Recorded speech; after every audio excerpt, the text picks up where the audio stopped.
ದೇವರಿಗೆ ಹರಕೆ ಮಾಡಿಕೊಂಡ ನಂತರ ಅದನ್ನು ತೀರಿಸದೇ ಇದ್ದರೆ ಏನಾಗುತ್ತೆ?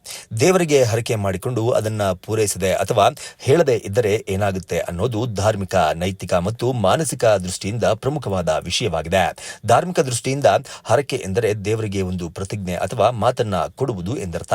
ಈ ಕಷ್ಟ ನಿವಾರಣೆಯಾದರೆ ನಾನು ಈ ದಾನ, ಸೇವೆ ಅಥವಾ ಪೂಜೆಯನ್ನ ಮಾಡ್ತೀನಿ ಅಂತ ಹೇಳಿಕೊಳ್ಳೋದು.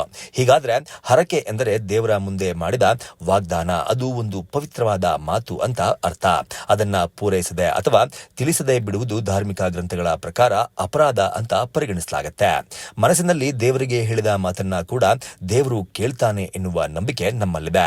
ವ್ರತ, ಹರಕೆ ಅಥವಾ ದಾನವನ್ನ ಪೂರೈಸದೆ ಬಿಡುವುದರಿಂದ ಪುಣ್ಯ ಕಡಿಮೆ ಆಗುತ್ತದೆ ಮತ್ತು ಮುಂದಿನ ಕಾರ್ಯಗಳಿಗೂ ಸಹ ಅಡಚಣೆ ಆಗುತ್ತೆ ಎಂಬ ನಂಬಿಕೆಯೂ ಇದೆ. ನೈತಿಕ ದೃಷ್ಟಿಯಿಂದ ಹರಕೆ ಪೂರೈಸದೆ ಬಿಡೋದ್ರಿಂದ ನಾವು ನಮ್ಮ ಮಾತಿನ ಪ್ರಾಮಾಣಿಕತೆಯನ್ನ ಕಳೆದುಕೊಳ್ತೀವಿ.